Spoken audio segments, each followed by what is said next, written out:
Hello friends, welcome back to my channel study with Anchal. जैसा कि मैंने लास्ट वीडियो में आपसे कहा था कि मैं एनसीईआरटी कराने वाली हूँ आपको। हम जो सीटेट की तैयारी करेंगे बिल्कुल एनसीईआरटी से बेस्ड करेंगे, क्योंकि एनसीईआरटी के बाहर कुछ भी नहीं आता है सीटेट में।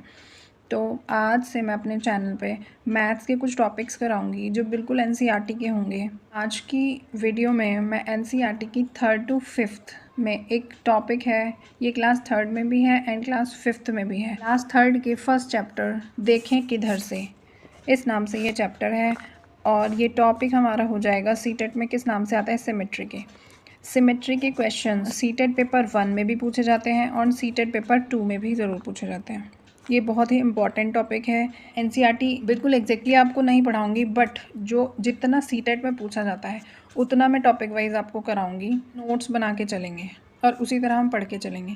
हम इसे ध्यान से देखें तो ये हाफ पिक्चर बनी हुई है। इसको अगर हमें फुल करना होगा तो इसकी सेम हाफ इमेज हमें बनानी होगी। देखिए ये बन गई पूरी इमेज। तो सिमेट्री क्या होती है? ऐसी फिगर जिसे हम 2 इक्वल पार्ट्स में डिवाइड कर सकते हैं, यानी जिसे हम 2 बराबर भागों में विभाजित कर सकते हैं, उसे क्या कहते हैं? Symmetrical figure. और वो लाइन जो उस फिगर को 2 पार्ट्स में डिवाइड करती है उसको हम बोलते हैं लाइन ऑफ सिमेट्री। ठीक है, जैसे ये आधा हिस्सा है इसे हम पूरा बना देंगे, या मान लिया हम एक मिरर रखते हैं इसके सामने, तो हमें पूरी पिक्चर ये दिखाई देगी। ये देखो इसने हाफ पिक्चर दिखाई है, इसमें इसने मिरर रख दिया है तो इसमें पूरी पिक्चर इसको दिख रही है, तो इसको हम मिरर इमेज भी बोल सकते हैं। ऐसे ही दूसरा आ जाता है एसिमेट्री। एसिमेट्री क्या होती है? ऐसी फिगर जिसे हम 2 बराबर भागों में नहीं बांट सकते, तो उसको हम बोल देंगे एसिमेट्रिकल फिगर। असममित, इनको हम एग्जैक्टली 2 पार्ट्स में डिवाइड नहीं कर सकते ना, दोनों बराबर हिस्से सेम नहीं है, एक जैसे नहीं है ना, इसलिए ये एसिमेट्री है। इनको देखो आप, कुछ हैं जिन्हें हम इक्वल पार्ट्स में डिवाइड कर सकते हैं, मतलब अगर उनके सामने हम मिरर को रखेंगे तो बिल्कुल वैसी ही तस्वीर हमें पूरी दिखेगी। बट कुछ फिगर ऐसी हैं जिनको आधा किया हुआ है, बट उसमें हम हाफ तो हैं वो, लेकिन वो बिल्कुल एग्जैक्टली दोनों पार्ट एक जैसे नहीं है देखने में, तो वो हो जाएगी ए सिमेट्री।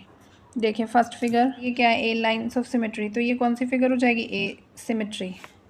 ये भी सिमेट्री, 2 इक्वल पार्ट्स में। अब देखो इसको हम फोल्ड करेंगे आपस में, मतलब कोई पेपर है, रेक्टेंगुलर शीट है, उसको हम 2 बराबर भागों में विभाजित करते हैं तो वो मुड़ जाते हैं, बिल्कुल एक जैसे हो जाता है ना वो एक रेक्टेंगल। अब ट्राइंगल को इसको करेंगे हम 2 में तो ये नहीं होगा, तो ये ए सिमेट्री हो जाएगी। ये भी 4th वाली ए सिमेट्री, यानी ये सिमेट्रिकल नहीं होंगी। ये हो जाएगी, ये नहीं होगी, ये हो जाएगी, ये भी हो जाएगी। अब देखिए इंग्लिश अल्फ़ाबेट से रिलेटेड सीटेट में एग्ज़ाम में प्रीवियस ईयर पेपर में क्वेश्चन आ चुके हैं। मैं आपको क्वेश्चन भी दिखाऊंगी कहाँ से आए थे, कौन से ईयर में आया था। अल्फ़ाबेट्स को दे रखा है जिन्हें हम 2 इक्वल पार्ट्स में डिवाइड कर सकते हैं। देखिए ए बी, सी को इस तरह कर लेंगे। एक जो सीधी होती है इस तरीके से होती है, वर्टिकल लाइन्स ऑफ सिमेट्री। और देखो सी को इस तरह से डिवाइड कर रही है ये 2 पार्ट्स में, तो ये हो जाएगी हॉरिजेंटल लाइन्स ऑफ सिमेट्री। ये वर्टिकल हो जाएगी एंड ये हॉरिजेंटल, ये वर्टिकल। इस चैप्टर में केवल सिमेट्री और एसिमेट्री के बारे में बताया था। इससे हमें क्या समझ में आया? कोई भी फिगर है अगर वो 2 पार्ट्स में 2 बराबर भागों में डिवाइड हो रही है तो वो क्या होगी? Symmetrical figure. और जो लाइन उस फिगर को 2 पार्ट्स में डिवाइड करती है उसे क्या बोलते हैं? Line of symmetry. अगर वो सीधे ऊपर से नीचे की तरफ उसको डिवाइड कर रही है 2 पार्ट्स में तो इसको बोल देंगे हम वर्टिकल लाइन ऑफ सिमेट्री। और जो सीधी क्षैतिज तल पर कर रही है उसको बोल देंगे हॉरिजॉन्टल लाइन ऑफ सिमेट्री। ये एग्ज़ाम में कैसे पूछे जाते हैं? 2D शेप्स की पूछी जाती हैं ज़्यादातर। इन शेप्स की लाइन ऑफ सिमेट्री कितनी होती है आगे हम पढ़ते हैं अभी। देखिए ट्राइंगल में कितनी लाइन्स ऑफ सिमेट्री होती हैं? एक आइसोसेलेस ट्राइंगल है, उसकी 2 साइड्स इक्वल होती हैं, तो उसको हम अगर 2 इक्वल पार्ट्स में डिवाइड करेंगे तो ये 1 लाइन ऑफ सिमेट्री होगी। इसी तरह एक सिंपल लाइन सेगमेंट है, इसे हम केवल 2 पार्ट्स में डिवाइड कर सकते हैं तो ओनली 1 लाइन ऑफ सिमेट्री होगी इसकी। एक एंगल है, इसकी भी 1 लाइन ऑफ सिमेट्री होगी। जो रेगुलर पॉलीगन होते हैं, रेगुलर पॉलीगन क्या होते हैं? समबाहुभुज, मतलब सब भुजाएं जितनी भी हैं उनकी वो सभी भुजाएं इक्वल होती हैं। जैसे square, equilateral triangle, equilateral triangle की तीनों साइड्स इक्वल होती हैं।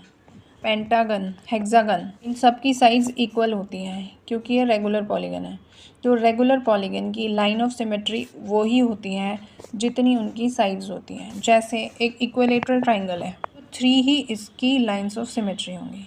देखो इस लाइन का मिड पॉइंट ये है, इससे हम लाइन खींचते हैं, 2 इक्वल ट्राइंगल बन रहे हैं तो एक लाइन ऑफ सिमेट्री हो गई। इधर से भी बिल्कुल 2 इक्वल ट्राइंगल बन रहे हैं क्योंकि तीसरी भी हो जाएगी। तो कितनी लाइन्स ऑफ सिमेट्री हो गई इसकी? 3। इसी तरह एक सर्कल ले लेते हैं। सर्कल की कितनी लाइन्स ऑफ सिमेट्री होती हैं? इसके मिड पॉइंट से लाइन खींचें तो ये 2 इक्वल पार्ट्स में डिवाइड होगा कि जो है लाइन्स ऑफ सिमेट्री कितनी हो जाएंगी? इन्फिनिटी, अनंत, कितनी भी हो सकती हैं। उसके आगे का पोर्शन पढ़ते हैं जो क्लास 5th में दिया हुआ है एनसीईआरटी की बुक में, वो है रोटेशनल सिमेट्री। यह एक जैसा दिखता है। ये क्लास 5th का चैप्टर है एनसीईआरटी बुक का। स्क्वायर दिया हुआ है, रोटेशनल सिमेट्री। इसको अगर हम आधा घुमाते हैं, पूरा एक रोटेशन कितने का होता है? 360 डिग्री का। तो हाफ रोटेशन यानी आधा घुमाने के लिए बोला है तो कितना घुमाएंगे हम? 180 डिग्री, यानी एग्जैक्टली हाफ घुमा देंगे उसको। तो स्क्वायर तो सेम ऐसा ही रहेगा। रेक्टेंगल को अगर हम आधा घुमाते हैं तो ये एक जैसा। तो फिर एक और कभी कभी क्या होता है एग्ज़ाम में एक्सरसाइज के ऐसे के एज इट इज़ क्वेश्चंस पूछ लिए जाते हैं। तो देखिए इसमें कुछ क्वेश्चन दिए हुए हैं, ये आप करके देख लेना। अल्फ़ाबेट्स को कौन कौन से ऐसे अल्फ़ाबेट हैं जिन्हें हम हाफ रोटेट करेंगे तो वो वैसे के वैसे ही दिखेंगे। अब नेक्स्ट में आप करके देख लेना कि अंकों को आधा घुमाओ तो वो कैसे दिखाई देंगे, पहले के जैसे दिखते हैं या नहीं दिखते हैं। अब एंगल भी पूछ लेते हैं। जैसे इसमें बोला 1/4 घुमाने पर 90 डिग्री।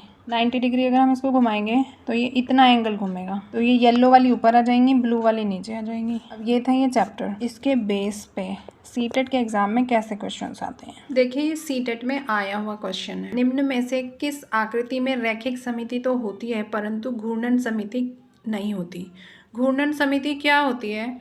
जब एक रोटेशन देते हैं यानी 360 रोटेट करेंगे तो वो एक रोटेशन में कितनी बार अपनी पोजीशन में आती है, वही उसकी ऑर्डर ऑफ सिमेट्री होती है। रेगुलर पॉलीगन्स में जितनी उनकी साइड्स होती हैं उतनी ही ऑर्डर ऑफ सिमेट्री होती है।